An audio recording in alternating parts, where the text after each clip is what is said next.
Bueno, moi boa tarde. Estábamos esperando que o señor decano fixera digamos, o propio de presentarnos, xa que estamos na sala de profesorado e da universidade e deste centro, pero, bueno, ten obriga se vai vir un pouco máis tarde, non? Entón, encárgome eu de facer, digamos, os honores, ainda que podía facer o calquera dos dous, pero a Elena Migueles coñezo de la mellor camín, que eu acabo de coñecela en persoa, ainda que decía, coñecía moito, e a Antón Santos tamén o coñecedes, que estamos casi aquí, en fin, hai moitas caras coñecidas por sorte, non? Nada, o que queremos é simplemente facer a presentación, pero vamos a empezar cunha presentación da colección que vai facer precisamente Elena, e despois xa pasamos á presentación do libro. Forma parte de todo o mesmo, non? O sea, que cando queiras, Elena. Moi ben, pois moitísimas grazas, boa tarde. Grazas, profesor Lorenzo Fernández Prieto, da Facultade de Xeografía e Historia, ao profesor Fernández Prieto, sen dúbida tamén porque aceptou o noso convite de escribir o epílogo do libro de Antón Santos que hoxe presentamos, e que teredes oportunidade, moitas xa o tedes, pero teredes oportunidade despois de facervos cunha copia, de charlar co Antón. Eu, efectivamente, fago parte do Consello de Redacción do Espazo Clara Corbelle, son a responsable da súa nova colección de ensaio crítico que levamos adiante en parcería coa editorial Laio Vento, e cuxa primeira entrega é o libro de Antón Santos que discutimos e que celebramos hoxe. A colección Clara Corbelle de ensaio crítico galego quere contribuir para a expansión e o fortalecimento do pensamento crítico da Galiza, promovendo a publicación de ensaios de pesquisa, de análise, de reflexión crítica, teórica, histórica, en todos aqueles ámbitos que achamos que son de urxencia para as diversas loitas emancipatorias que se artellan ou que se teñen artellado históricamente no país. A loita nacional galega, as loitas relacionadas co territorio, co coñecemento non histórico sobre moitos dos danos históricos causados nese tecido ecosocial do noso territorio, a reflexión sociolóxica, antropolóxica arredor das profundas mutacións que ten experimentado a sociedade galega no último século, a nosa historia cultural e intelectual, atendendo tamén os marcos ideolóxicos que a determinan. Todas estas son áreas, son ámbitos de coñecemento que nos interesan. En definitiva, o desenvolvemento de todas aquelas vías de estudo e de reflexión que nos axudan ou que nos axuden a fortalecer o músculo, se queredes, das nosas capacidades críticas como pobo, para entender a nosa realidade e para mudala. Neste sentido, somos inconformistas. Estamos hoxe na Facultade de Historia, non podemos deixar, de Xeografía e Historia, non podemos deixar de lanzar o noso convite desde o Espazo Clara Corbelle ás investigadoras que desenvolvedes os vosos proxectos de pesquisa nesta facultade, que vos animedes tamén a contactar con nós para a posible publicación dos vosos traballos. Non estamos tan interesadas, se callar, en publicar teses de doutoramento así como tais, non? Achamos que ese é un xénero de escrita moi particular, mas si textos máis breves que presenten hipóteses críticas fortes, non fuximos necesariamente de polémica dura, que axuden ás veces a remexer un pouco os nosos propios consensos ou inercias. Gostamos de xerar ese tipo de espazos, dai tamén ese nome do Espazo Clara Corbelle que lle demos ao noso colectivo, ese L alongado que vedes tamén no noso logo. Contade, por tanto, con nós como espazo onde publicardes os vosos textos, en tanto que investigadoras críticas. Pola nosa banda, nos comprometémonos coa calidade dos libros, coa calidade académica dos textos que editamos. Funcionamos a través dun sistema de revisión anónima para alén dunha primeira leitura levada a cabo polo noso Consello de Redacción, que comprende, como sabedes, unha equipa interdisciplinar de expertas, de xente que nos movemos un pouco a cabalo entre a pesquisa académica e o activismo. Preparando esta breve presentación do libro de Antón, estiven a ler a traducción ao castelán dun libro de Pierre Bourdieu e de Abdelmalek Sayat titulado El desarraigo, la violencia del capitalismo en una sociedad rural. O libro é dos 60, pero a traducción ao castelán do ano 2017, bastante serodia, publicada por Siglo XXI. Trátase dun libro no seu momento extraordinario, no que foi o contexto académico da Francia dos anos 60, que foi cando se publicou originalmente, e que estuda as políticas de expropiación de terras e de desplazamento forzoso das poboacións rurais arxelinas no contexto do colonialismo francés no país. E en paralelo tamén, porque ambos os dous procesos van a par, como sabemos, o impacto do capitalismo nas susceptibilidades dunha poboación rural que atentou se rexía por prácticas comunais de reciprocidade e de solidariedade.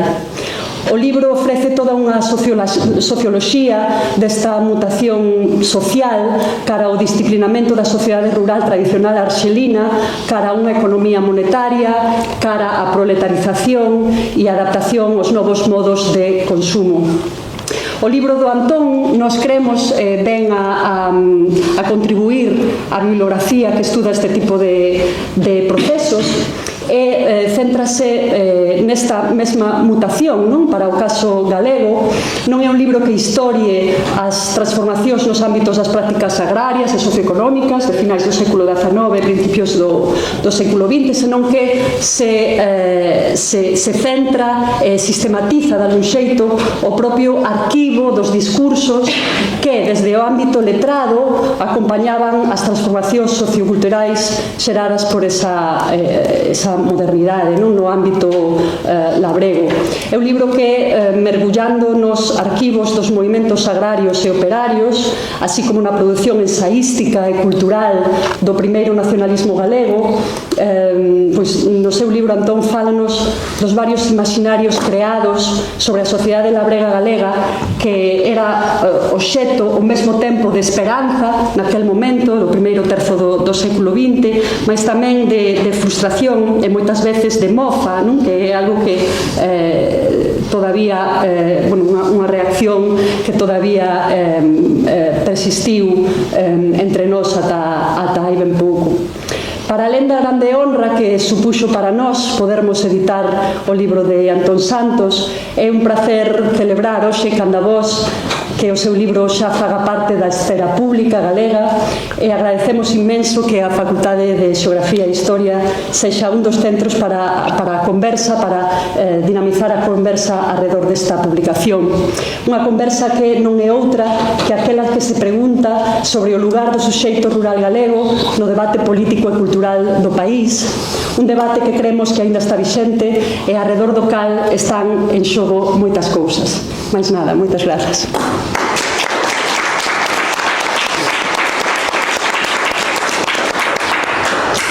Pues muchas gracias, Elena. A primeira vez que vin a Clara Corbelle foi un cartel aquí ao lado do meu gabinete aí pendurada e claro, que este señor que está soldando, ¿no? Hai un cartel para calquera que se criou nunha cidade industrial, pues, foise má vista para ali, ¿no? E despois veu falar comigo un alumno meu daquela, así moi teimudo e moi razonador, que me pediu facer algo con Clara Corbelle, non sei que facía, xa ni me acordo que era, acórdome del, acórdome que era de Ordes, porque non me acordo dos nomes, pero sei de onde é a xente, que é algo tamén moi deste país, non? E dos países moi rurais, moi agrarios. E logo, de feito, vindo hai pouco, traballando no aeroporto de Santiago, anos despois, porque xa foi bastante tempo, non? Quero dicir con isto que para mí Clara Corbelle é unha bella presenza, non? Xa na facultade tamén e entre a xente. A ver, estamos aquí para que se lea este libro. Entón, se fóramos máis economicistas ou viéramos outro punto de vista, moitas veces estamos aquí para que se compre este libro, que tamén, porque non se merca, non se pode facer, e se non se pode facer, non se pode ler, non? pero sobre todo para que se lea este libro. Pero antes gustaríame deixar claro unha cousa que eu falaba agora con Antón, que hai moito tempo que non está aquí, ¿no? Aquí neste sitio, e a mellor moitos de vos nunca estuvestes aquí, ¿no? Que non sei se vos dades conta de onde estades no centro, o sea, da academia, máis centro imposible, da academia do século XIX. Esta era a Universidade do século XIX, aquí se colocou expropiándolle aos xesuítas, e no lugar onde estaban os xesuítas se colocou a Universidade na Revolución Liberal. E isto é o Salón do Rei, máis ou menos. Se mirades por ao redor, todos son reis e raíñas. Só sobra unha cousa que seguramente posterior é unha consecuencia do golpe do 36, que é aquel señor que está ali pendurado encima do cuarto de baño. Porque normalmente aquí estaría o reloxo que está ali, ou eso é a miña interpretación. É dicir, como aquí era onde se facían os tribunais, se reunía o claustro do profesorado, pois o normal é que se aquí estaba a mesa presidencial, que pois, polas fotos parece que sí, ali diante estaba o reloxo, non estaba outra cousa. Porque esta é unha universidade onde era difícil atopar restos religiosos despois do século XVIII, ¿no? E despois das Cortes de Cádiz. E incluso, perdonade que vos faga esta acollida, pero unha forma de acollida, incluso tenes o retrato do único rei elegido democráticamente en Europa, que é aquel señor que está ali, que quedou ali. É dicir, no ano 69 elexiron o rei, trouxeron de Italia, e desde aquela, no ano 70, e desde aquela, antes da Primeira República, que puxeron ali e ali quedou, non?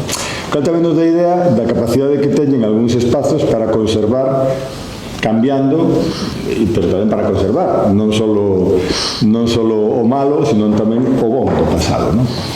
E digo todo isto porque este é un traballo que naceu como unha tese, e como unha tese de doutoramento académica, que tuvo moitas vicisitudes, mesmo o seu propio material, ¿no?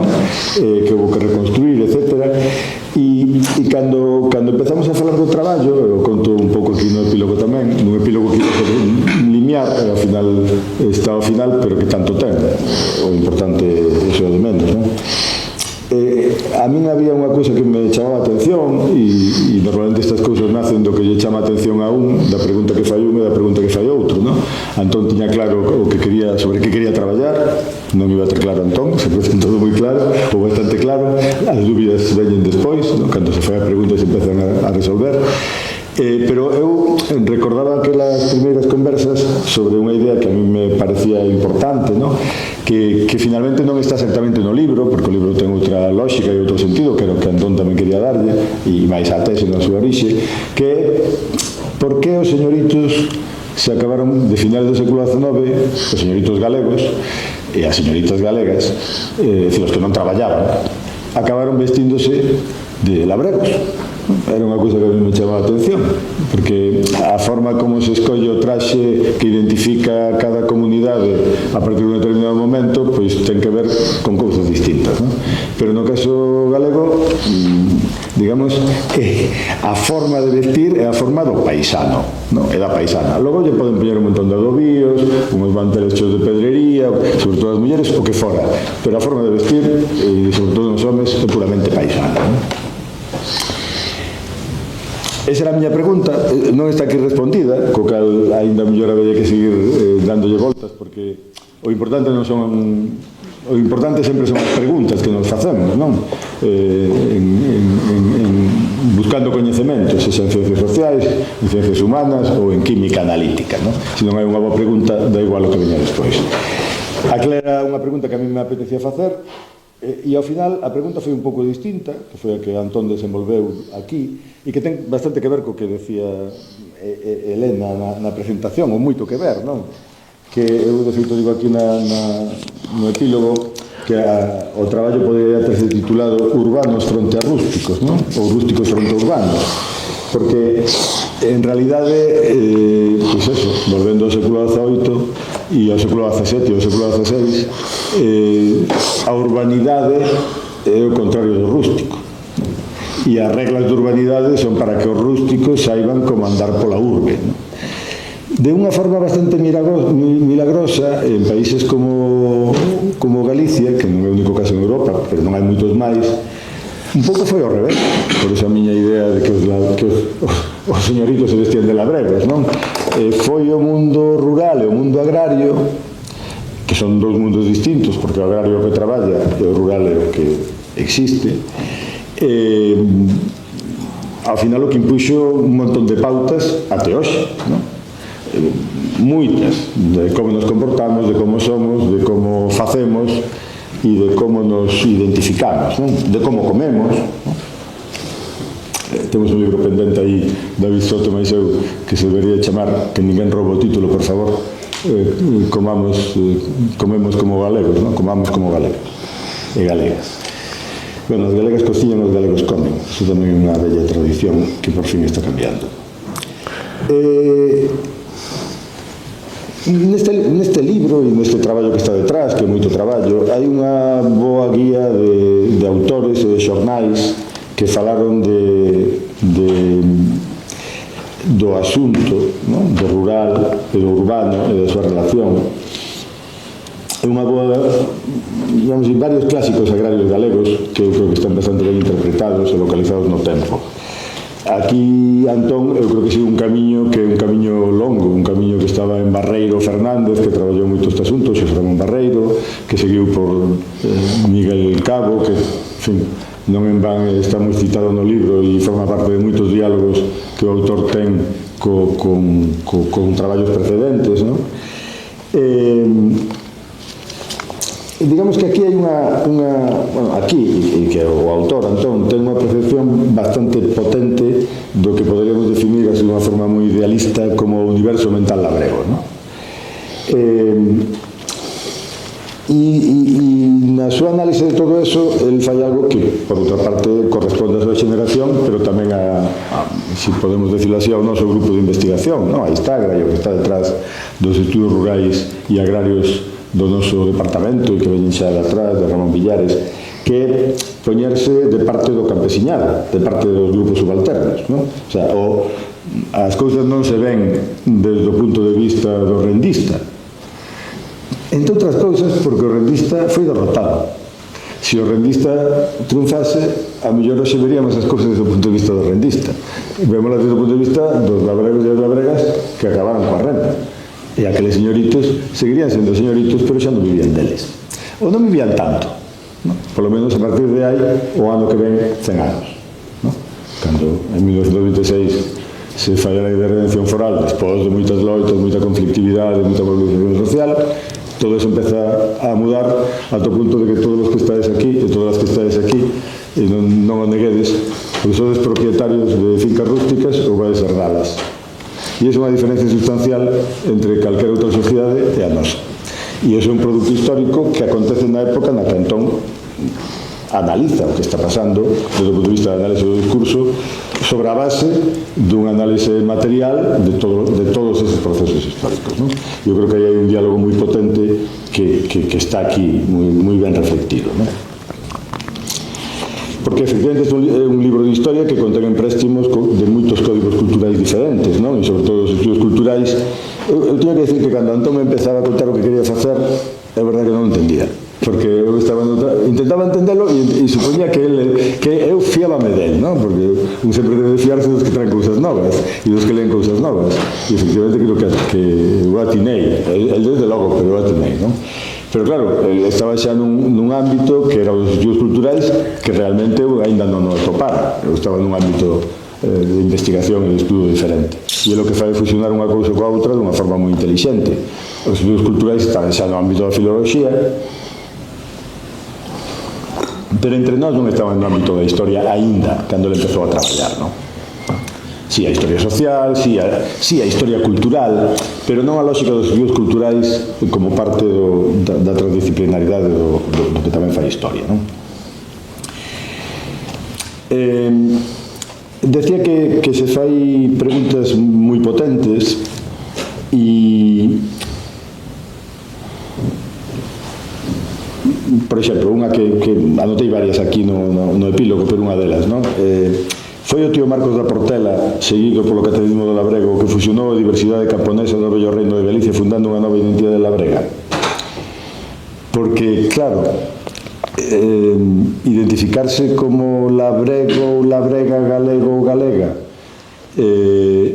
sendo de Ribadeo, como son eu, ou sendo de Arnoia, como é a miña compañeira, pois a verdade é que ten mérito, porque non temos nada que ver, nin na forma de organizarnos, nin na forma de vivir, nin nas lógicas domésticas. Temos unha lingua que é a mesma, pero, bueno, as linguas son falas que son as mesmas e son distintas, depende de que digan os filólogos se é a mesma, e xa está, pero son falares diferentes, e mesmo con sotaques diferentes, non? Pero de alguna forma eso se fusiona, e se vai construindo históricamente, pero logo alguén o define, non? E é un pouco tamén o que Antón observa e analiza, e o ve. Aquí hai alguén, non o definen só desde fora, tamén se definen eles mesmos, e desde dentro, e por eles mesmos, non? Outra pregunta que fai ou se pode facer, non? Foi o galeguismo unha ideoloxía ruralista? Foi o movimento operario antiagrario? Bueno, son preguntas importantes que teñen que ver con asuntos que se colocan naquela altura que chegan ata hoxe, non? Eu que me criei en Ferrol recordo que os que eran obreiros non eran da aldea e polo tanto non podían falar galego, non? E non era infrecuente que os de comisións de Bazán dixeran é que nos piden os panfletos en castelán. E claro, non podía ser porque era contracultural na lógica da oposición antifranquista dos anos 70, pero como enfrentaba aquela realidade que tiña nunha cidade como esa 150 anos ou máis, non? Non é que todo isto este neste libro, pero sí que todos estes elementos están discutidos aquí, non? E eu creo que de unha forma moi interesante, non? Porque a verdade é que o termo labrego, que ainda hoxe en portugués, e na miña terra en parte tamén, non? Polo menos no norte de Galicia, é casi un insulto que ese termo se convertira nunha forma de identidade, digamos, na forma neutra de darlle nome ao que labra a terra en Galicia. Pois a verdade é que iso é un proceso cultural complexo, non? Bastante complexo. De feito, eu cando iba a Portugal e decía que o meu libro da miña tese chama Labregos Conciencia, me poñan cara de a quen queres insultar, non? Labradores. Bueno, sí, vale, pero vale. A separación entre o social e o cultural en realidade é unha falsa distinción categórica, polo menos eu cito aquí a Geoffrey Eli, que é a que me gusta bastante, e eu creo que iso é así, non? E eu creo que, en fin, neste momento ademais estamos a facer unha certa virada desde o punto de vista historiográfico, polo menos, e non só a cara ao material vinculado principalmente a cuestións que teñen que ver coa realidade ambiental do século XXI, non? E coas necesidades ambientais e a transición na que estamos metidos, non? Na que debemos ser conscientes de que estamos metidos, non?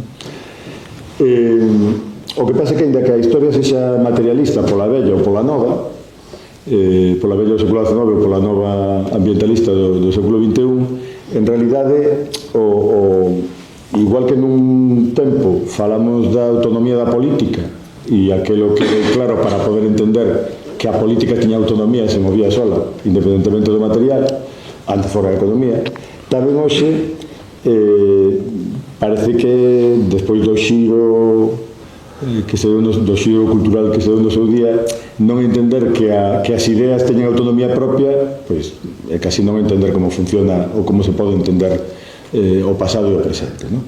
E as ideas teñen autonomía, non? Ou bastante autonomía, ou unha certa autonomía. E eu creo que todo isto, de alguna forma, o que estou intentando, non sei se eu consigo, intentar explicar o que eu entendo que fai Antón, vale? O que eu entendo que Antón quere facer e que está incorporando, que a mellor entendo mal, por iso logo xa falará el, xa dirá.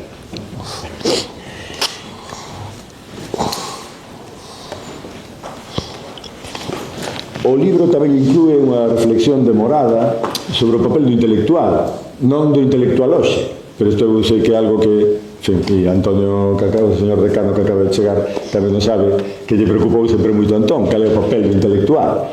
Que ocurre? Que a ventaxa que temos os que practicamos historia é que analizamos iso no pasado como se estuviéramos falando do presente, pero non somos nós, eran outros, non?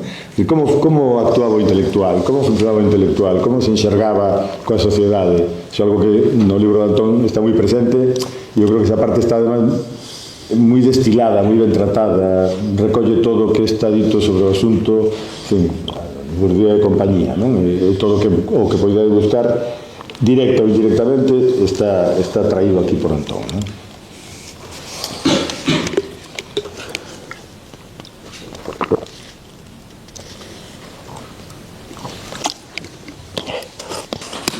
Entre os moitos autores que trata, hai un que a algúns nos gusta moito, non? Que é moi descoñecido e que tamén aproveito aquí para facer propaganda, non?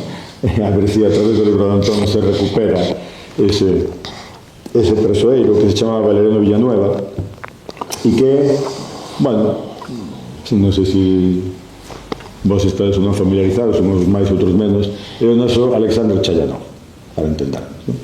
Nos anos 20 e 30 do século XX en Europa había moitos Chayanov. El foi o máis famoso, o que fixo o mellor libro, o máis coñecido, recuperado despois, pero en realidade toda Europa labrega, toda Europa camponesa ou toda a rexión, é moi claro o caso suizo, pero non solo, tamén en Suecia e desde logo en Galicia hai xente que ten o mesmo tipo de aproximación, que entende o mundo rural, productivo, labrego, camponés, de pequena explotación, dunha forma complexa desde o punto de vista económico e social, como economista, bueno, no momento que están facendo unha forma de entendemento da economía e da socioloxía, pois, bastante complexa xa, ainda que creamos que non había facultades, pero sí que había bastante expertise, non? E Valeriano Villanueva é un deles, non? E además creador dunha saga moi interesante, por outra parte, de médicos e de xuristas, non? E que para nós son unha especie de... O sea, teñen interés non arqueolóxico, sino porque non só, igual que Chayanov non ten interés arqueolóxico, teñen moito interés, entre outras cousas, porque teñen unha aproximación que hoxe poderíamos definir como agroecolóxica ao coñecemento daquel pasado, para nós, e ao coñecemento daquel presente para eles. Por qué? Porque se movían ainda no marco anterior á Revolución Verde, no marco nun marco de agricultura orgánica e de manexo orgánico do territorio, co que eles interaccionan. É moi conocido Gallástegui, ou é moi conocido Roz Codina, e moitos máis, son moitos máis, pero Valeriano Villanueva seguramente é o que, desde o punto de vista actual, nos fala nunha clave menos técnica e máis económico-social, non? E máis humanista tamén, según ele era de formación abogado, de formación xurídica, quero decir.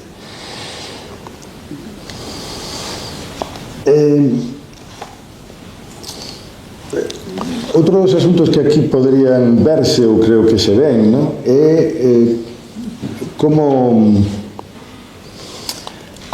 desde o punto de vista político, pois moderados, liberais, federais, regionalistas, conservadores, reaccionarios, carlistas, galeguistas, republicanos, anarcosindicalistas, socialistas, comunistas e máis, porque toda esta pluralidade existía naquela altura, ao final tiñan que renderse diante da maioría social, e a maioría social era a do mundo rural, éramos labregos e as labregas, non? Claro que había moita diversidade interna, por suposto. A cuestión é que as elites que querían votos os vían dunha forma bastante similar a todos, non? E canto máis se votaba e se podía votar de forma, entre aspas, universal, e universal cando xa puido votar a muller, pois máis necesidade de diálogo político con ese mundo había. Todo eso foi resumido no termo catequismo, que é como decir que é a mirada urbana do que estaba pasando, no? A mirada dos de abaixo e a mirada das clases subordinadas do que estaba pasando non se explica co catequismo, explícase coas armas do feble, explícase coas movilizacións agrarias e explícase no resultado de todo aquilo que foi a conquista do que se chamou a propiedade, ou visto de outra forma a eliminación do foro. Outra cousa que todo eso foi sepultado despois do ano 36 e máis 40 ou máis 40 máis.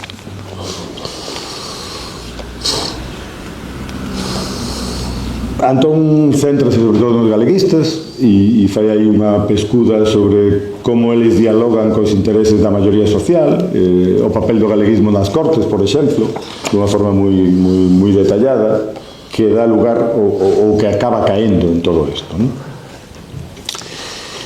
E a mí un dos capítulos que máis me gustou, e vou acabando xa, é o que se dedica ao movimento operario, porque efectivamente está feito con moito esmero, porque a bella contradicción que ten, digamos, as posicións de clase en Galicia, que chegan hasta, digamos, hasta cando Emilio Pérez Touriño ten que facer unha tese para intentar explicar como se, desde o punto de vista digamos, dun comunista, como se vai facer a transición política e o cambio político nun territorio onde non hai obreiros, hai, pero non nos ven, non? Solo se ve, digamos, o pequeno propietario campesiño e que facemos con eles, non? Non podemos desculaquizalos, non podemos facer a colectivización do ano 29, entón que facemos?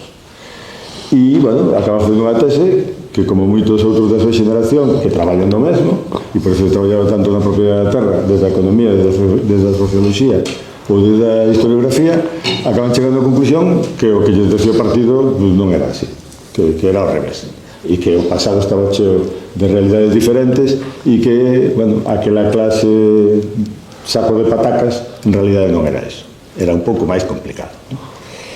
E entón, cando trata este asunto, a verdade que foi un esmero moi interesante, non? E eu creo que descubre algo ou avanza algo que hoxe non é tan novo, non? Entón, porque aquí se falou moito tempo do proletariado simbiótico, que en realidade é o que estamos descubrindo agora, o descubren algunhas colegas, que o auténtico proletariado simbiótico eran as mulleres, non os homes.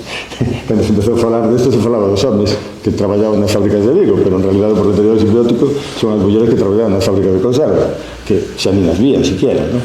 Elas sí, e moitas outras, non? Ou barradeiras ou tal. Pero, bueno, volvendo ao conto, que esa hibridación entre o mundo labrego e o mundo industrial e o mundo urbano e o mundo rural, que non está no código do movimento operario canónico do século XIX, ni siquiera de gran parte do século XX, aquí está. E Antón é capaz de entender eso, porque tamén detrás están algúns traballos como, precisamente, en fin, eles tomaban moitas cervezas, ás veces tamén cafés, non? Pero os que estaban facendo as teses naquele momento e falaban moito desto, e uns traballan sobre o movimento operario como Antonio e claro, como ao final todos traballaban nun ámbito de entender o mundo rural, pois o mundo rural, claro, aparecía por todas partes, non? Porque os que chegan á cidade sempre venen de algún sitio e como xa explicou Ipizopton, pois de onde van vir? De onde está a xente, e a xente está no mundo rural e nos traballos agrarios, máis ou menos pluriactivos e con moita capacidade artesana e mesmo moita capacidade industrial, pero antes de que se asenten na cidade a traballar na fábrica, están ali, ¿no? Ou antes de que se queden de forma definitiva nas minas, xa foron mineiros, moitas veces, ¿no? Pero non a tempo completo, pero sabían como extraer. E logo, claro, ademais en Galicia todo isto é máis complicado non, máis bonito, porque as nosas cidades a mellor están aquí ou están en América, entón o paisano sale de aquí e vai a Buenos Aires e logo volve e convirte a Bayuca nun bar e ao final os gaiteiros tocan o foxtrot e salsa e aínda que non lle gusta os enxebres, pois iso acaba ocurrindo moito antes da hibridación da que hoxe presumimos con, digamos, da hibridación musical da que hoxe presumimos con fachenda e facemos ben, non? Porque de feito ten moito fondo, non? Polo tanto, toda esta circulación urbano-rural, que no caso galego desde 1880 se dá por todas partes, pois aquí tamén aparece entendida, non? Como aparece entendido o feito de que os primeiros socialistas son canteiros, ainda que son labregos, pero son canteiros, depende de onde estean, non? Pero eles son sempre os mesmos e, polo tanto, o problema é que nos mira e desde onde os mira, non? Que, como sempre conta Miguel Cabo, tuveron problema para deixar afiliados a UGT porque eran propietarios, e entón eso non podía ser, non? E todo eso xeneraba rechilleces complicadas nos anos 20 e nos anos 10 e antes, non? E logo, algo que tamén coloca por aquí, acabo xa, visto desde hoxe, non deixa de ser cómico, pero histórico, e, por lo tanto, como histórico, non é... Temos que entenderlo no pasado, non podemos entenderlo no presente, non? Pero non deixa de ser cómico esa obsesión de algúns, non? Obreiristas, anarcosindicalistas ou comunistas, esa obsesión contra o entroido, non? E contra as formas de lecer labrego, que non se entendían, porque parecían primitivas, se parecían religiosas, se parecían, digamos que na nova religión aquilo non encaixaba, non? E hai unha especie de teima anticular que nos permite entender tamén outras teimas anticulares, non? Pero que tamén se daba entre nós, só que aquí tiña moi pouco percorrido, inevitablemente, non? E tuvo percorrido de poder cambiar e cambiar de linguaxe, non? Senón non tería percorrido. Bueno, tedes na man, espero, porque todos o teredes na man, e están aquí para que os levedes, e se non, Clara Corbello non funciona, a editorial tampouco, e Antón, que? Para que escribe. En fin, tedes na man un libro que eu creo que deita a luz donde non había, non? E que introduce debates que non estaban colocados e que son fundamentais. Non sempre temos... O sea, os debates son debates, non é un dogma. E justamente iso é algo que está en Antón. É dicir, aquí non hai dogmas, hai cuestións que hai que debatir e que el pon a discusión, non? E ademais, bueno, claro, Antón está afeito a isto. O sea, o que máis lle gusta é colocar aquilo que ninguén quere que coloque e provocar debates que él sabe que son importantes, pero que sobre todo son importantes porque todo o mundo fuxe deles, non? Entón, eso resumindo é o gran mérito do libro, así que aquí o deixo e xa fala Antón, vale?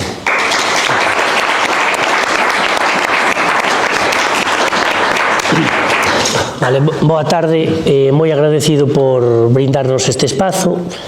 Lourenzo dicía que estamos no miolo da Academia, estamos no miolo da Academia, no miolo do país, no miolo do grande foco de produción de historia agraria, da que este libro é devedor, en compañía de xente que contribuiu directamente, formal ou informalmente, a que estas reflexións fose posible, non? Alén diso, eu penso que toda a tese ten as súas vicisitudes e as súas aventuras. Eu creo que hai moitos doutores e doutoras que poderían escribir varios artigos sobre o particular, pero esta tese ten unhas vicisitudes ben particulares e a min un dos aspectos que me impresionou a hora de abordar esta publicación cando me foi ofrecida é que volvía un texto 2 décadas despois de telo escrito, e volvía 2 décadas despois sin telo tocado, sin telo ampliado, sin telo revisto, sin telo debatido, e foi un pouco como un reencontro co pasado. E villeronme moitas cousas á cabeza, académicas e non só académicas. Unha delas aparecía na intervención de Lourenzo, e que no libro, na elaboración do libro, había unha especie de exceso de usadía. Eu penso que sí que había, porque, claro, non nos vemos con 25 anos agora, con 40 e moitos, que como nos víamos con 25, que nos víamos as persoas máis capaces e máis potentes e máis sen límites, non? Que podamos imaginar, non? Entón agora nos vemos máis humildemente e vémonos máis cabalmente, non? Claro, eu viña de facer un pequeno traballo sobre as resistencias á desposesión do monte comunal na comarca de Sarria, a modo de tesina, e din un pincha carneiro, porque tiña unha inquedanza intelectual onde sacou o particular sobre isto, e metínme nisto. Pero tamén, eu ao mesmo tempo que me miro en retrospectiva autocríticamente a respeito do traballo escollido, tamén me miro de maneira moi comprensiva, porque penso que cando un madura biolóxica e intelectualmente sabe, como decía Lourenzo, que o importante son as preguntas, non? E que dá a impresión que podemos dicilo así, non? Cada vez coñecemos máis cousas, pero sabemos menos. Pero o importante é que as preguntas estexan situadas onde deben estar, dun punto de vista cívico, intelectual, político. Cales son as preguntas ou cales son as cuestións que merecen ser reflectidas unha outra vez e reflectidas colectivamente. Por iso, Elena traía moi pertinentemente a idea dun espazo crítico, non un espazo duns señores ou dunhas señoras que se dedican a escrever libros de maneira introspectiva, senón que se dedican a escrever libros ou a escrever artigos para reunirse físicamente e para debatelos, non? Non só entre doutores e doutoras, sino coa sociedade en conxunto, non?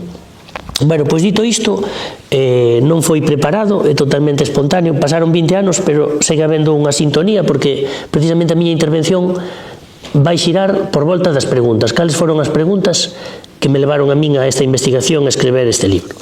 Hai unha pregunta primeira que é moi explícita e que é relativamente doada, non? E digamos que é o prisma máis de masas, máis divulgativo deste libro, que é dicir, como foi retratado o labrador polas plumas ilustradas do país, como muda ese retrato.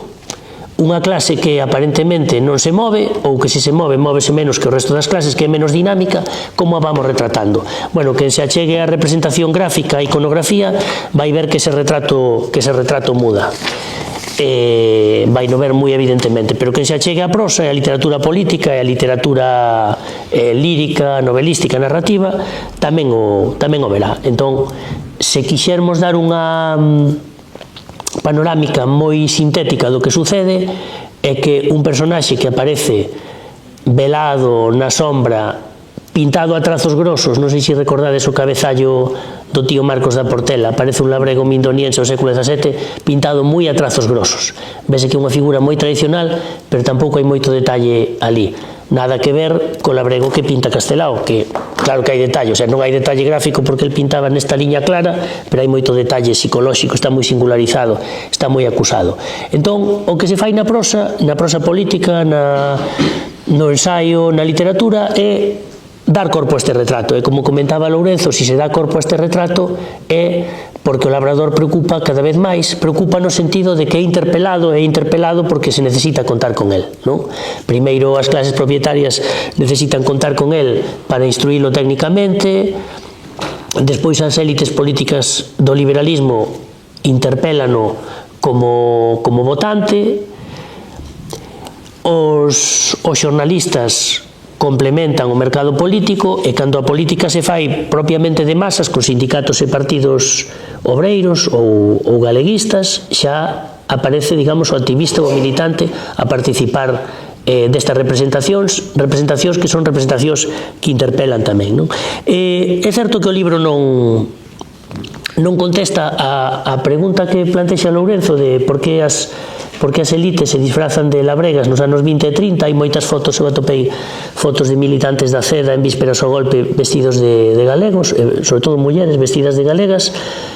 Podemos velo no coloquio, eu penso que hai moito desde o século XIX, desde a invención do folclorismo, moito de procura dunha especie de baluarte simbólico da estabilidade social en tempos que eran moi intranquilos, digamos que era como unha imaxe de orde, de paz, de sensatez.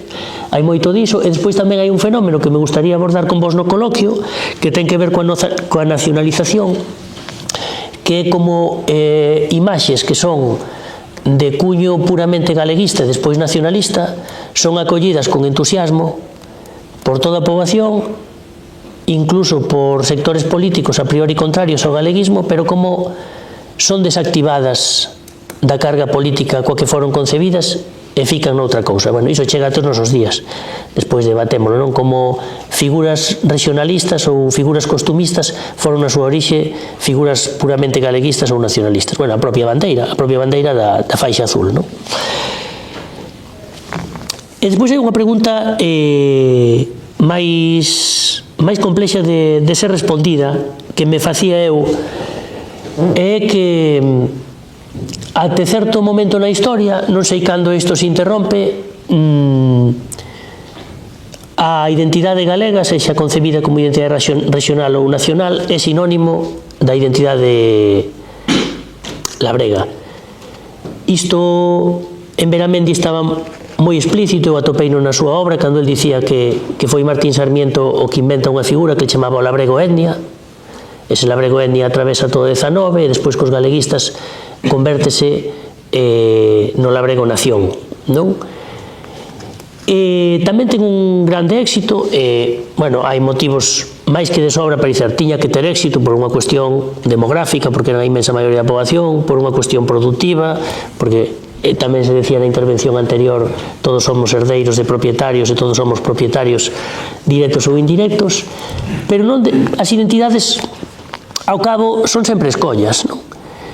Outro día, falando de Ferrol, pura casualidade, estábamos na presentación dun libro que non falaba disto, que falaba máis ben, bueno, da esquerda radical nos últimos 40 anos, e dicía unha rapaza que non era humanista, sino que era científica, que era doutoranda ou doutora en biología mariña, e dicía con moita naturalidade, que me fixo moita graza, cando falábamos de como se politizaban os inmigrantes fora desde os 60 para aquí, e dicía, home, claro, é que somos o centro do mundo. E dicía eu, pero quen? Ferrol? Bueno, Ferrol, claro, é Galiza. Pero para un ferrolano era natural. Claro, eu agora vivo nos Ancares, ningún habitante dos Ancares podería dicir iso, e se yo dis... Non teñen mar. Claro, non teñen mar, claro. Entón, vin que eu non lin o libro, vino outro día nas prateleiras un libro de Duber sobre o mar na historia de Galiza. Bueno, por que non? Porque a Galiza costeira, mariñeira, industrial, conserveira, dos asteleiros, non reivindicou no palco da nosa identidade un papel semellante e, legitimamente, podería reclamalo, non? Por exemplo, os galeguistas sempre nos acusaron de ruralistas e os propios galeguistas, nacionalistas ou independentistas, pois esqueceronse de reivindicar que Faraldo, que o noso pai, digamos, falaba dunha grande cidade, non? Da necesidade dunha grande cidade galega, dunha Lisboa galega.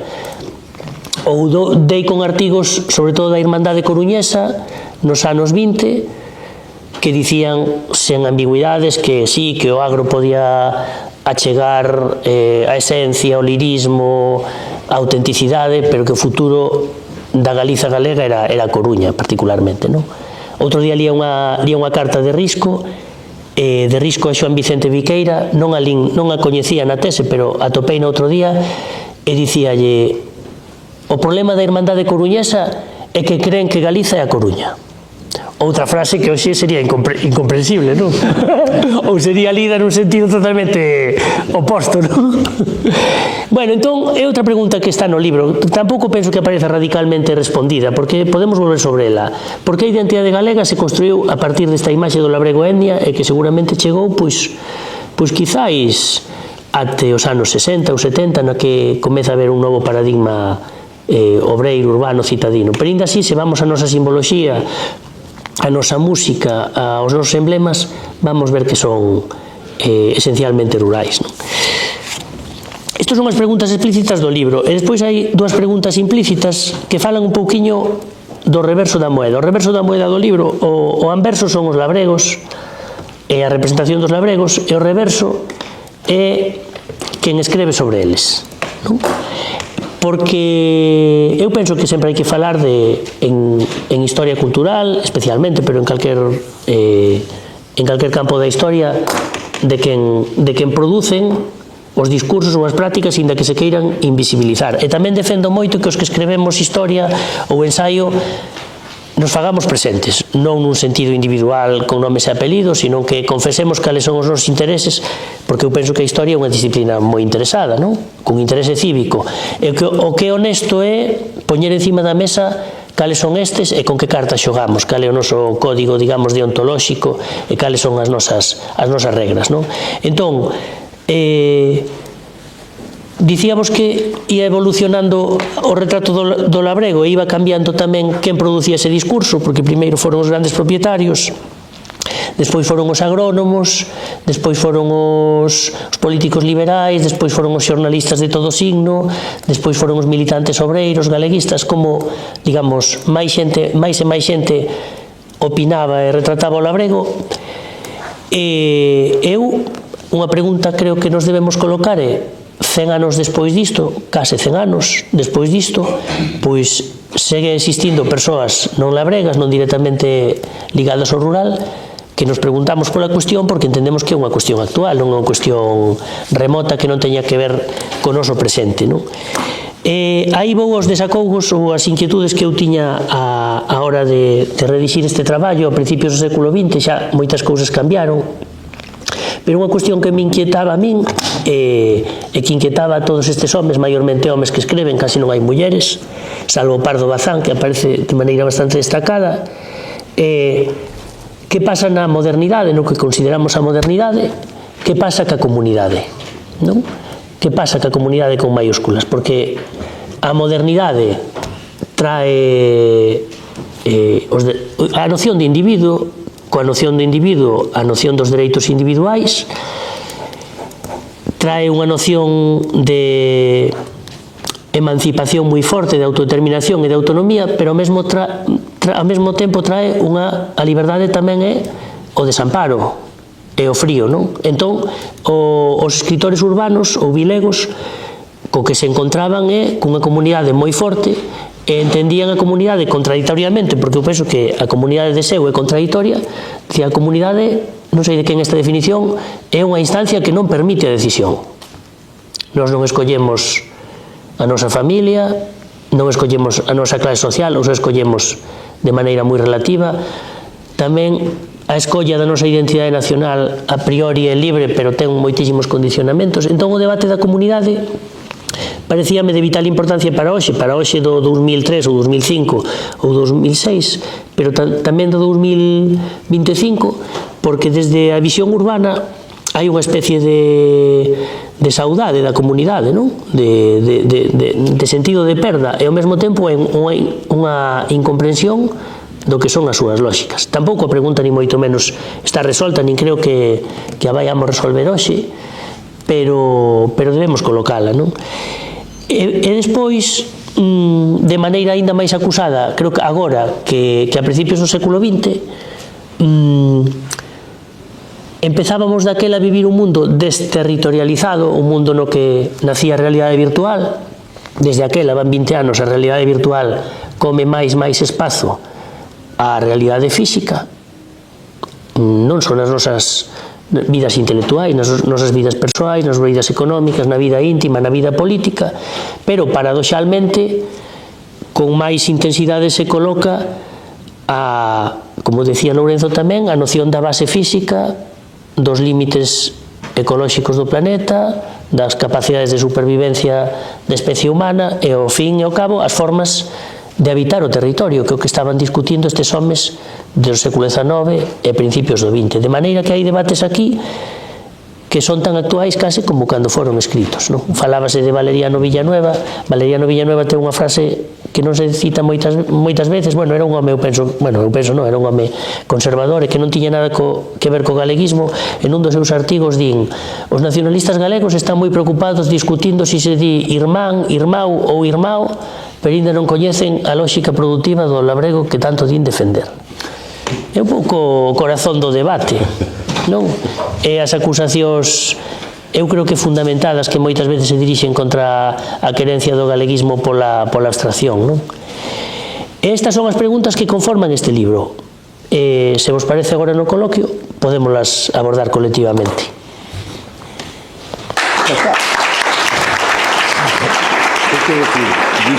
Dixe, vale. Continuar.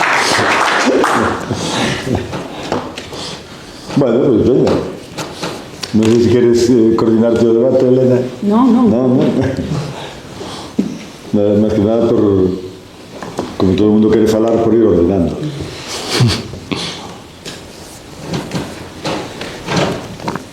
Pero bueno, se ninguén quere falar... Se ninguén quere... Claro. Partindo desta última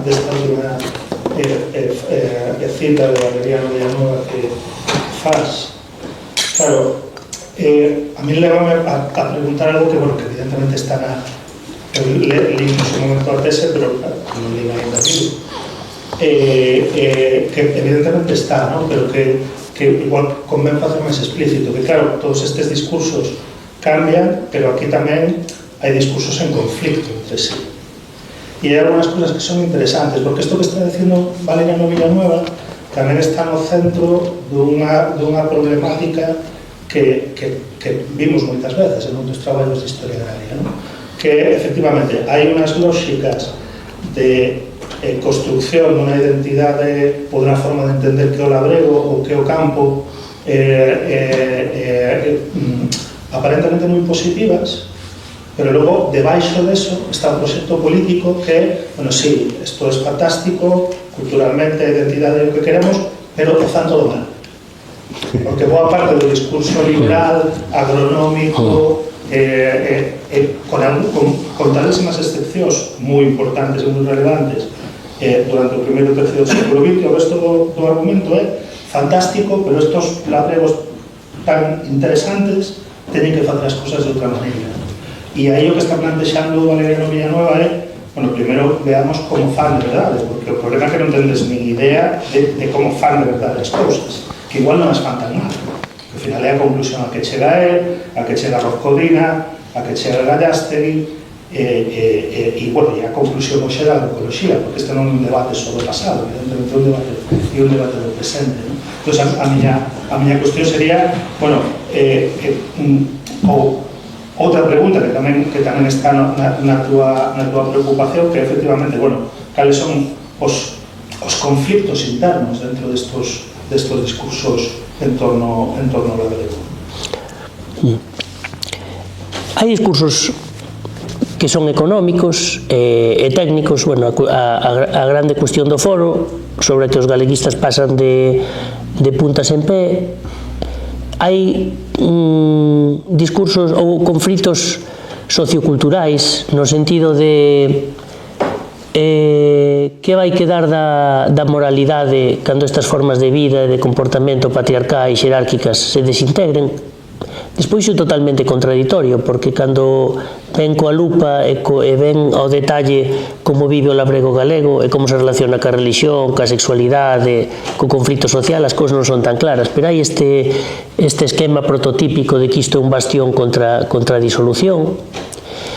E no caso dos galeguistas, creo que aparece tamén no epílogo, que se recunca sobre iso, hai un paradoxo moi enorme de considerar como os que son os depositarios da esencia étnica non responden políticamente como se esperaba, non? Entón hai unha especie de relación de amor-odio, non?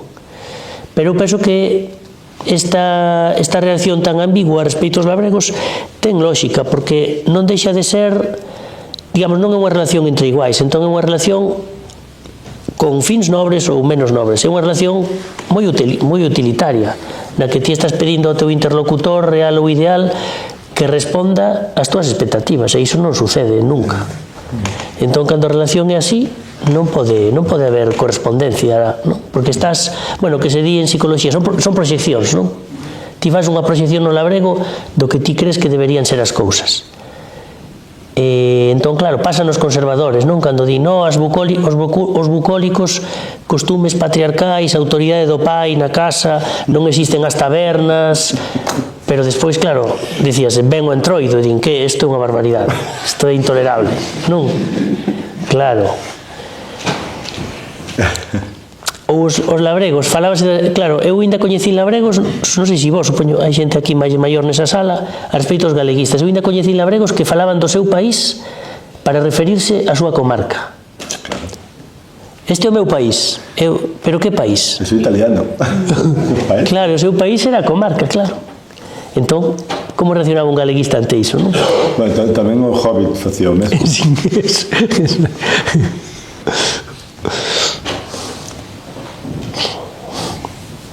Mais? A ver, eu vou fazer unha pregunta.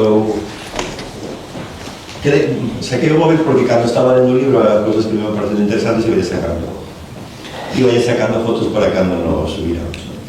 Entón, cando analizas os diferentes discursos cos que se vai construindo a galeguidade, hai un discurso asociado ao galeguismo no que tú dis a Galiza rural non é os seus ollos dos galeguistas, tanto un pobo de servos quanto un pobo de superviventes. Entón non sei se podías explicar un pouco cual era que visión tiña o galeguismo das prácticas de resistencia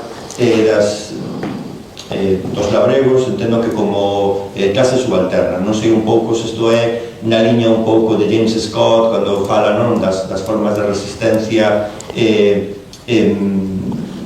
da subalternidade, que non son tanto de confrontos, senón que tratan de conciliar unhas veces, de pequenas negociacións. Que formas de... Eu non sei se eles eran tan conscientes diso como en realidade o que intentan, digamos, é unha ollada de proximidade con todas as súas limitacións, porque ao final cando ves un mundo culturalmente distinto, xeográficamente distinto, pero eu penso que é unha ollada de maior respeto. Entón, ao ser unha ollada de maior respeto, hai maior detallismo, maior proximidade e maior tolerancia, pero coidado, tampouco é inequívoca, porque non sei se lembras unha frase do libro, creo que era de Guieiro, da Federación de Mocías Galeguista, decía algo así como calquer capón de Vilalba é un valente comparado ca maioría dos homes da Galiza. Quer dizer, hai unha fase de furia, ou a cita de Risco, eu cito moitísimas veces porque me parece moi ilustrativa, porque Risco é ideólogo do movimento. É moi importante ver a correspondencia da xente, non? Pódese dicir, bueno, na intimidade dicimos cousas que non son exactamente certas, pero dille Risco a Losada, a culpa é nosa por querer salvar un pobo de cabróns como o pobo galego. Non digo que Risco pensase iso, porque todos dicimos barbaridades en quente, non? En privado. En quente, sí, en quente en privado, sí, non son en quente, sino en privado. Claro. Eu si me teño que quedar con unha síntese diso que dis, eu penso que hai un amor moi sincero polo mundo labrego como civilización, como a concebía Otero, pero hai unha certa acedume, tristura polos seus comportamentos políticos. Penso que por aí vai o seu sentir. E iso confírmase cando eles non dan feito do agrarismo porque non o conseguen un movimento nacional, que era a pretensión ideal, non? O que pasa é que, se me permites, en relación con isto, eu creo que tamén detrás desa frase hai outra idea que eu creo que tamén está no galeguismo, non? Unha forma de entender e que desde logo está na evidencia do pasado histórico longo, non? Que a frase non é un pobo de servos, é un pobo de resistentes, non? Claro, están falando tamén de historia, o sea, se algo marcou a impronta de algúns territorios europeos e deste, máis que de ningún outro, seguramente, foi a capacidade para derribar as fortalezas medievais. Entón, claro, se eliminas aos señores, aos de verdade, aos malfeitores, e aquí non quedou unha, bueno, quedaron unhas cantas por aí, claro, e iso é un imaginario moi potente, do que fala moito por certo Villares, non? Un imaginario moi potente do galeguismo, non? E iso que non fixo, claro, iso fixeron os paisanos, ainda que houbera tamén outros, pero aqueles irmandiños son unha referencia que aparte está actuando no que logo nos pasa a nós, non? E hoxe, e nesa fortaleza do campesiñado desa altura, non? Entón, eu creo que iso tamén está aí presente. O que pasa que, xa que falas de Risco, e enlazando con outras cousas que decías, que me parecen moi importantes, que además son debates clásicos no galeguismo e no nacionalismo, claro, tío dixeche ben, a eles, Miguel Cabo ten traballado moito eso, e outra xente, non? Pero a eles xa lles gusta, e veramente, xa lles gustaría que o agrarismo fora deles, pero non era deles, era dos agrarios. Entón, pero os agrarios quen eran? Non eran eles. E toda esa pluralidade que citaba eu antes, política, estaba xogando ali. Eles querían que foran todos deles. Alguns eran. A Sociedade de Conforto da Ponte Nova era do Partido Galeguista. Pero outros tiñan as mãos cruzadas. Outros, cada un era de quen o traballou, non? Digamos, o agrarismo foi de quen o traballou, para entendernos. Había todas as tendencias según quen traballara neles. Pero o Risco estaba ali sentado e quería mandar. Claro, pois non. É dicir, justamente eso entendía moito mellor Valeriano Villanueva cando falaba da tecnoloxía e decía, ningún labrego utilizará unha máquina que non poida coñecer, manexar, comprar e guardar, que era algo moito máis complexo. Risco non era capaz de entender eso. E, por certo, outro tópico que está introducido e que é moi potente e que a mellor convén negar, ¿no? Que tú acabas de recoller tamén, ¿no? E que está, digamos, fortemente establecido por Beramendi, que a idea de que o ideólogo do nacionalismo galego é Risco.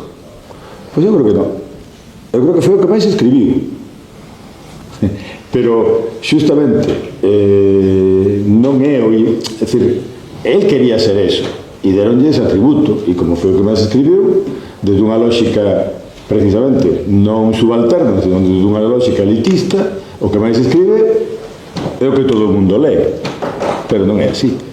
Porque as formas de dominación e de establecemento das ideoloxías non pasan solamente polo letrado. A mellor é moito máis a mellor hai que buscar por outro lado, non? Non sei que é a resposta, pero volvemos á pregunta, non? E detrás desta idea de esta frase tan bonita que dixeche, non? De como era? Quen era? De Risco Losada, dis. Sí, o de estes creen que toda Galicia é a Coruña, non? Ah, sí, Risco.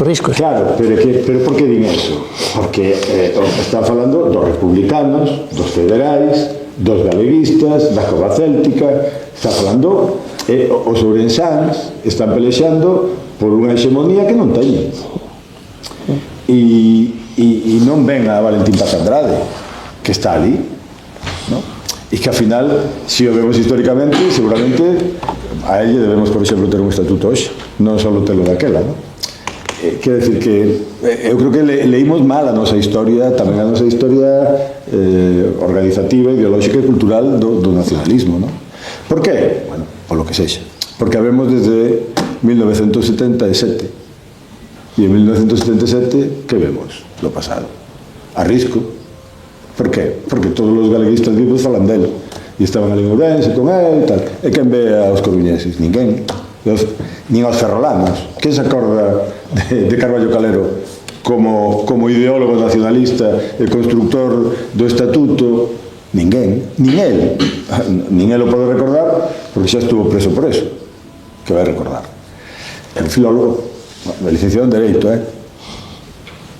Non, claro, nos deforman tanto o pasado que ao final nos acabamos creendo o que non é. E eu creo que, aproveito para decir isto, porque tinha nada de decirlo.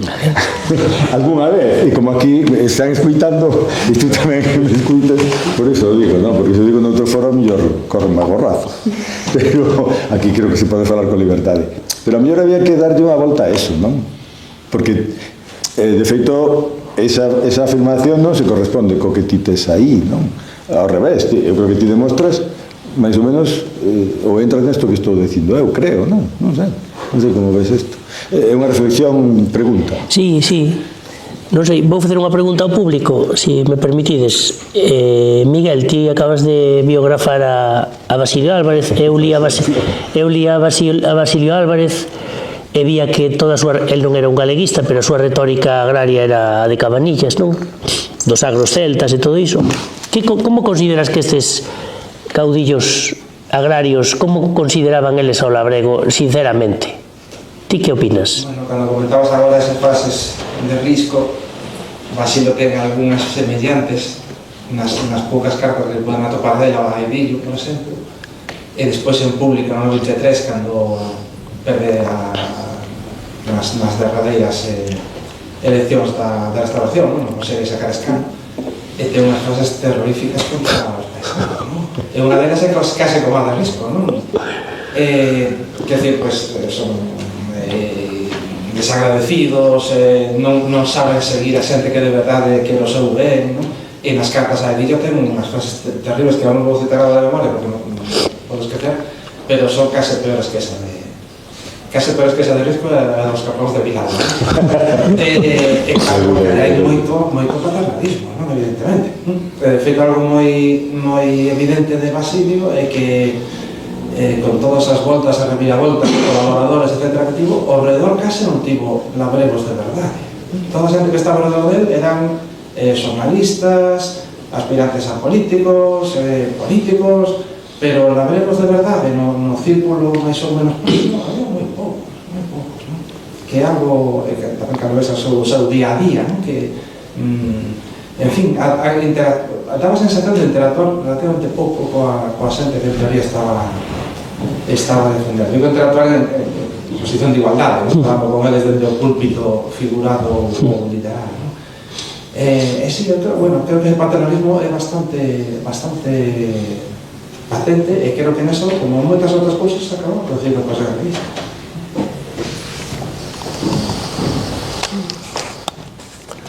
Antón, eu faríaxe unha pregunta, pero un pouco por dixo a Miguel, cousas que foron sempre aquí. Para mí unha pregunta para ti sería un pouco a pregunta, e ten que ver co que dixestes ti, un pouco tan escotiano, non? Eu preguntaría a ti, como pregunta estiva, non? En vez de poder falar o subalterno, ti crees que pode falar verdadeiramente, históricamente, o labrego? No sentido, é dicir, eu incluso, cando traballei, por exemplo, na conflictividade do mundo rural nos anos 60-70, sempre costame moito encontrar discursos que non sexan intermediados polos seus aliados, non? É dicir, a pregunta sería esta, non? Sí. Resumindo. A pregunta é moi difícil porque é moi filosófica, que ten que ver... Ou unha pregunta demasiado simple, porque os labregos poden falar de moitas maneiras e con moitos discursos distintos. Claro. Bueno, é moi difícil porque é moi fonda e fala o peso das relacións entre arriba e abaixo na escala social, pero a min aí, isto lino despois da tese, eu despois da tese li moito a Simone Weil, conocedela, hai dúas Simone Weil, pero eu digo Simone Weil que morreu na Guerra Mundial, vale?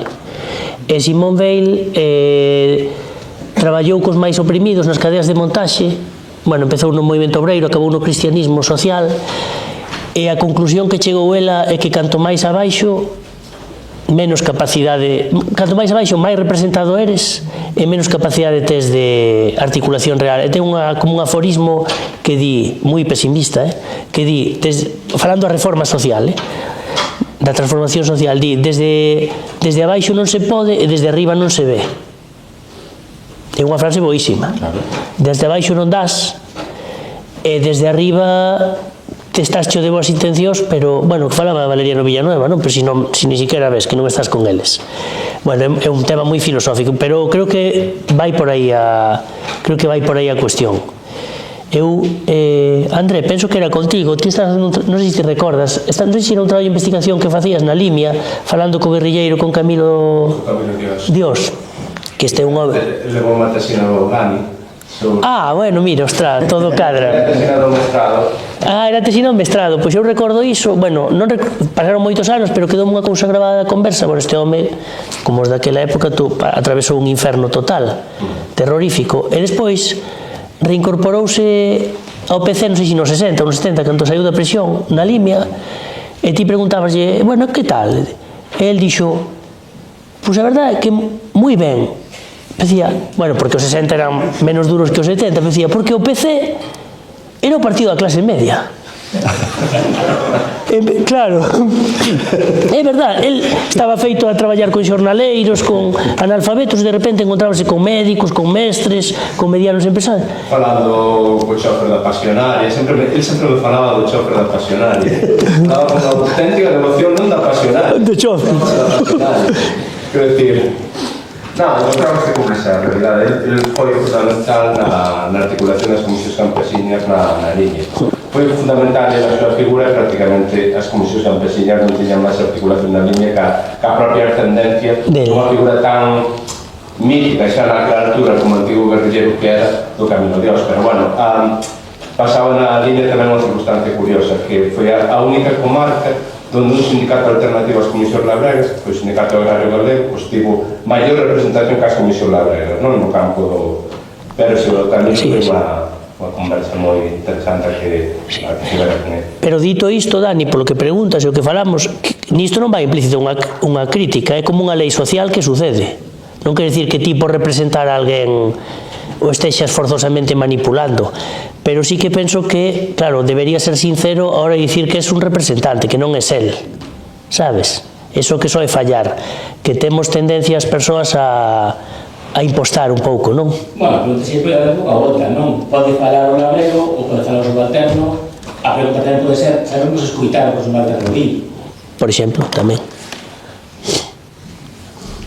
Pero a mí me gustaría plantexar unha matización a isto, de que é verdad o que ti sinalas, que dende abaixo é moi difícil falar, pero o labrego non está tan abaixo, o labrego propietario non está tan abaixo como no labrego. Ya. O labrego ten mecanismos para falar de moitas formas. Para empezar, no territorio. Que o labrego fala no territorio. Esta é a forma máis evidente de ver como se organiza, como que pensa, como se articula. Por eso, ao final, o material tamén é unha forma de pescular iso. Pero logo tío, o labrego a todas. Porque cando ten un pleito, o labrego fala.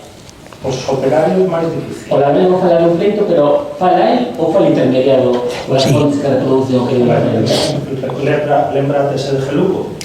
Carallo, se non fala. Sí, pero é certo que fala, pero mira, eu traballo con eles porque eu dou aulas nunha zona, bueno, agora son gandeiros, non? Non se definen labregos. E claro que falan, por suposto, falan cos feitos, pero non é a forma de falar, o sea, non é unha fala verbal. Explícome.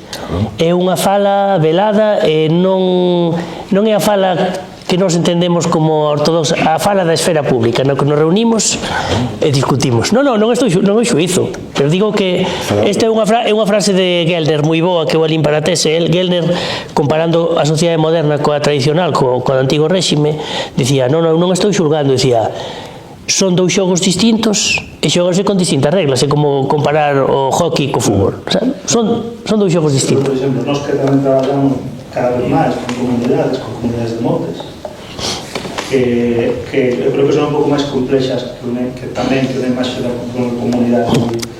E cando ti non vas de técnico de expertos e non te vas a escutar e tes a sorte de que falen e de que falen entre eles, carai, se falan bastante. E aí ves, non solamente ves as opinións, senón que ves as discrepancias e ves perfectamente que esta idea da homoxeneidade labrega e de que todos son absolutamente real, ¿no? Pero eu penso que sí que falan. O que pasa que evidentemente non falan tanto si os traes aquí por terme da academia, salvo algún caso, non te van a falar. Quizá coñeces por lo menos, ¿vale? Que si falan bien. Porque se os traes aquí igual non falan, pero se vas a... Sí, é certo. Pero eu ali xalgo unha pregunta. Dis, evidentemente, falas de... Falas de falar, pero a pregunta, desde o meu punto de vista, produce un discurso. Home. Claro. No, claro, refiriste tamén a iso. Claro. Eu, non sei, como que lle dou unha maior profundidade á idea da produción do discurso en sí, quero dicir, en que maneira trascende, non? De que maneira trascende? É o que é a miña pregunta. Respecto, o sea, cando falas de que eles falan... Claro que produce o discurso. Outra cousa é que igual non é o discurso o que nos estamos acostumbrados.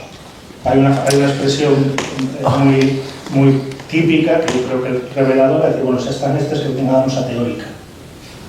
Que isto na actuación do sindicalismo é moi habitual. Pero claro que é discurso. O sea, que se expresado de outra forma, pero por suposto que é.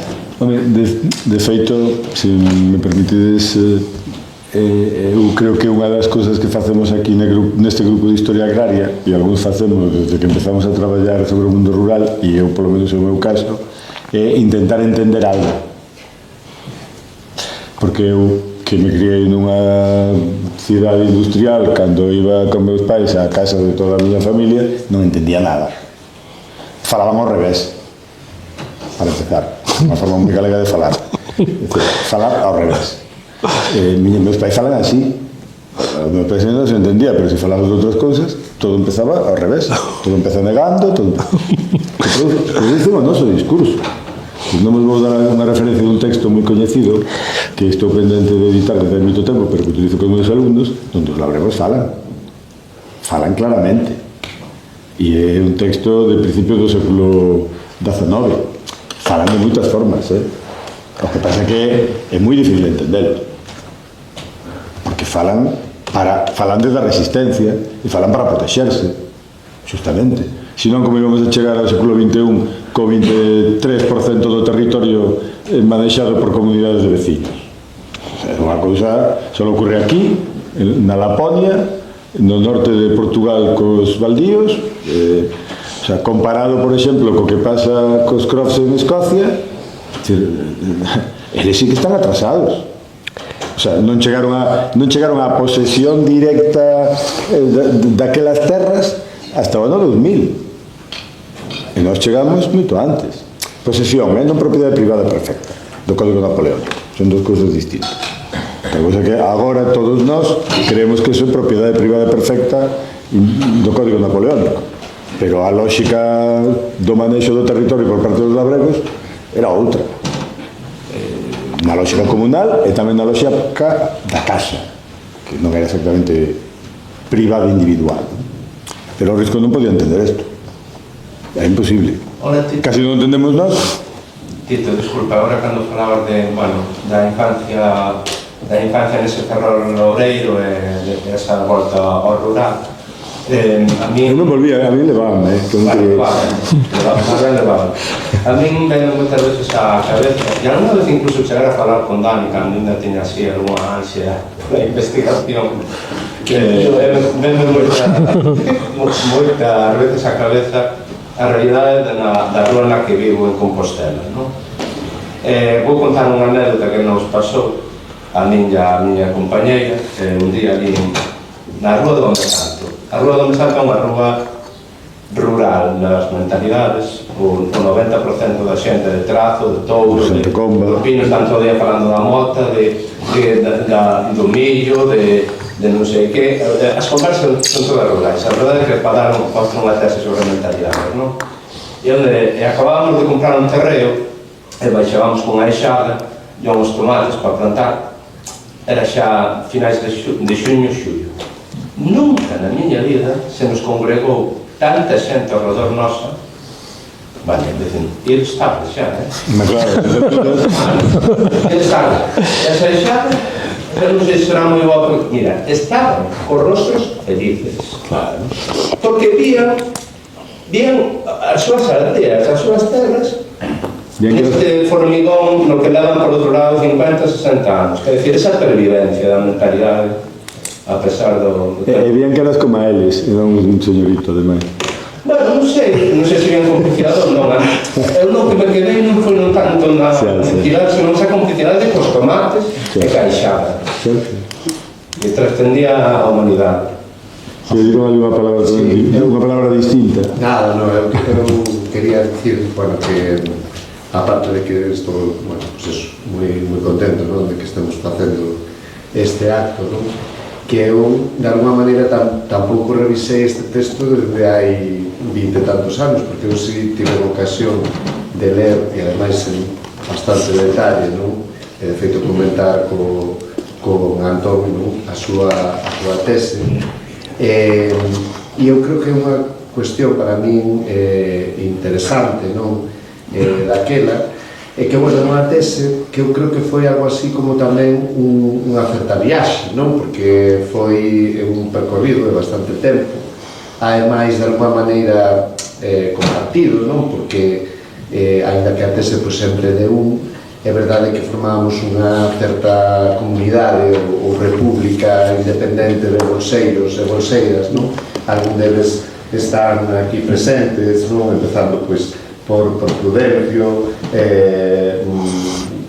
o propio David, que viñan de distintas xeracións, Daniel, Ana Cabana, que sei, Emilia, tanta xente que compartimos aquel...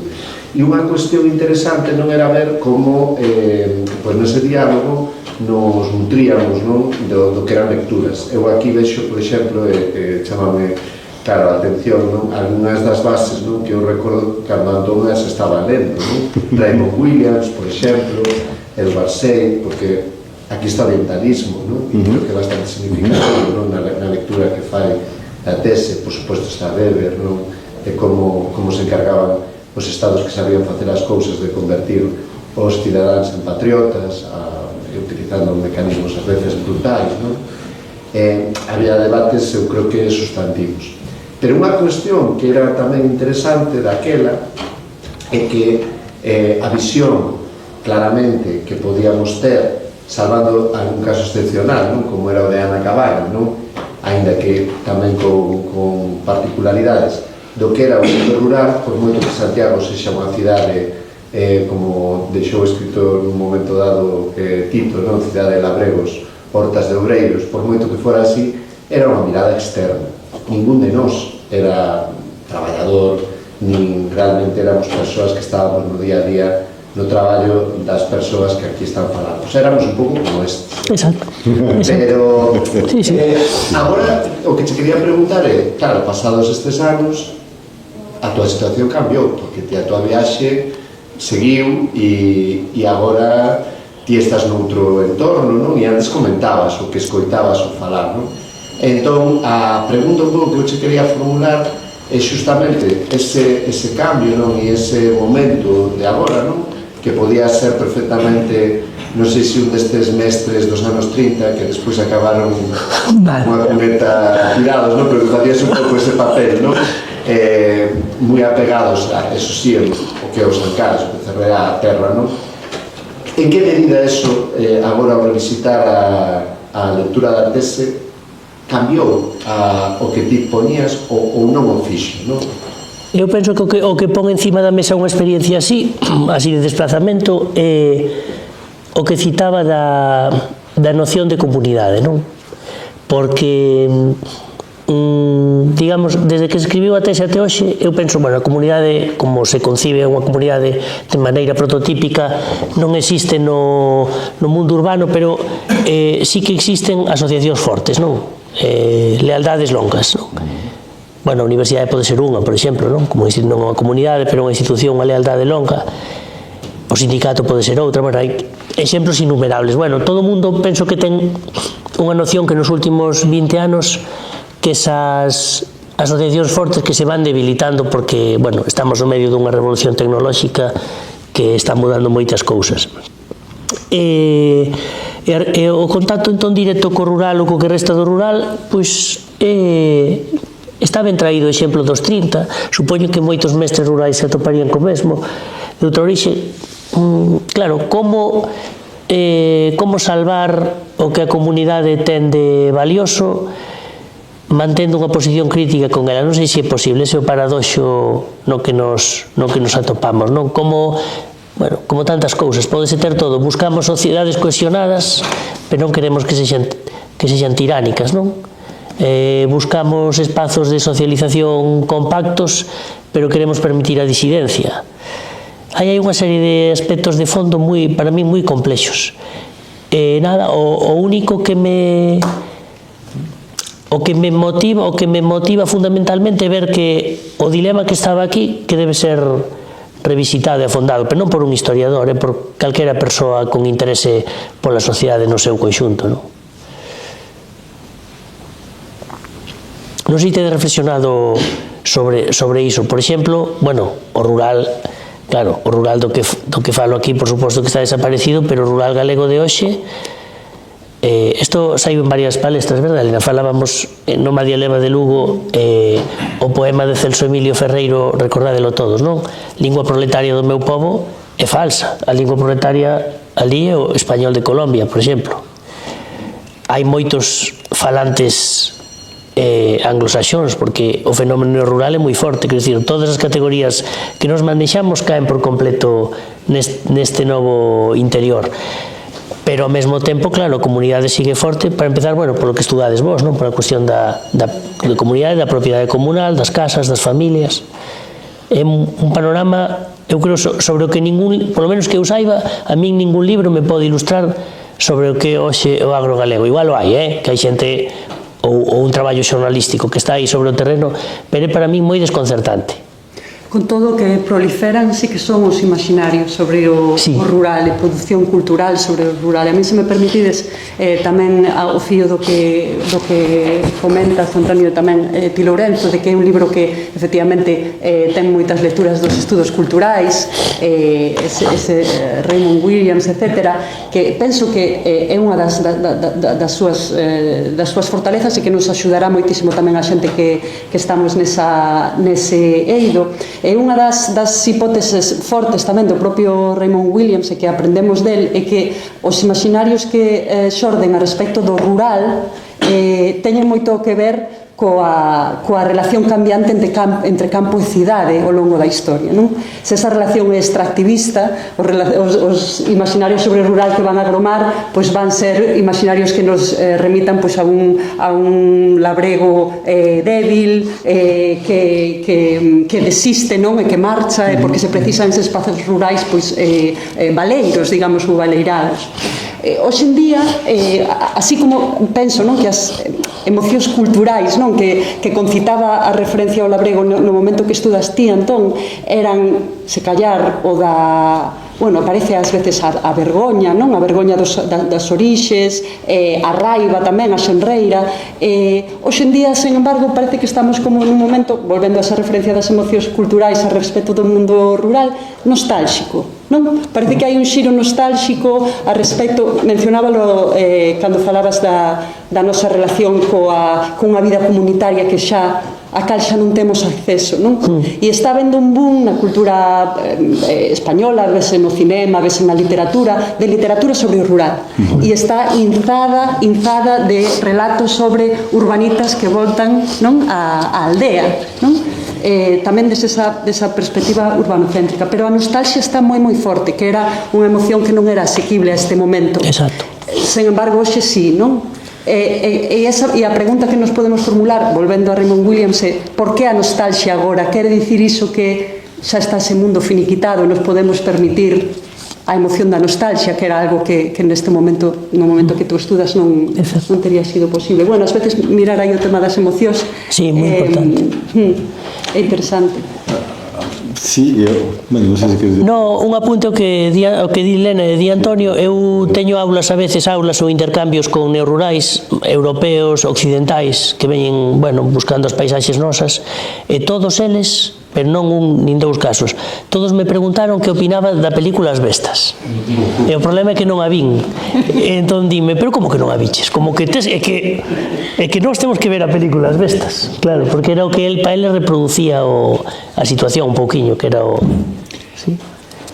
No, iba a comentar porque isto é cuestión da... que é moi atinado e además está en que todo o mundo a mí ao revés me dicen biche Alcarrás, non? Biche tal, non o visto porque salen tantas, mira que me gusta o cine, pero casi todas son sobre o rural e non o has visto, pero é verdade que eu creo que iso ten que ver e merece a pena, digamos, non sei como non hai un estudio que defina hoxe o que é o mundo rural, e outra cosa é porque por eso nos dedicamos á historia, porque é moito mellor contar o que foi, o que está sendo os economistas neste momento, salvo Delmiro López Iglesias, que o sabe todo, e nin ele é capaz de... É o que máis se aproxima a explicar o que está pasando, pero en términos económicos moi pouco sociolóxicos, non dá chegado a tanto. Pero non hai tanta xente que o este facendo. Ele é o millor, non é algún outro millor. Pero claro, esa nostalgia ten que ver con bueno, podríamos poñer un montón de exemplos no caso español e no caso galego tamén, pero creo que é moi diferente no caso galego que no caso español, algo máis. Entre outras cousas porque nós xa temos moito máis percorrido. O sea, nós inventamos unha cousa que chamaba morriña. E iso aquí non se fala porque ten que ver co outro lado do mar, non? Pero claro, eso inventámoslo nós. O sea, non sei se inventaron os que foron para lá os que quedamos aquí. Eu estou convencido que inventamos os que quedamos aquí, pero os que foron para lá volveron. E nos pagaran os foros, foi un invento absolutamente material e campesino, non? Non só vos votamos, senón que como vos pagamos a viaxe, cousa que tamén está ocurrindo hoxe. Hoxe me contaba alguén que acaba de contratar a un montón de xente de Mali e de que se poñen igual que, o sea, exactamente o mesmo. O primeiro que teñen que facer é aforrar moito porque teñen que devolver o diñeiro ás familias de pasar en patera os 4 días de viaxe a tal. E contan como os nosos galegos en Buenos Aires ou en calquer outro sitio poden estar dicindo, mira, o primeiro eu teño que cumplir coa casa, eu teño que mandar cartas para o médico de meu pai, e para o enterro de miña mai, e para mañar a escola, e para...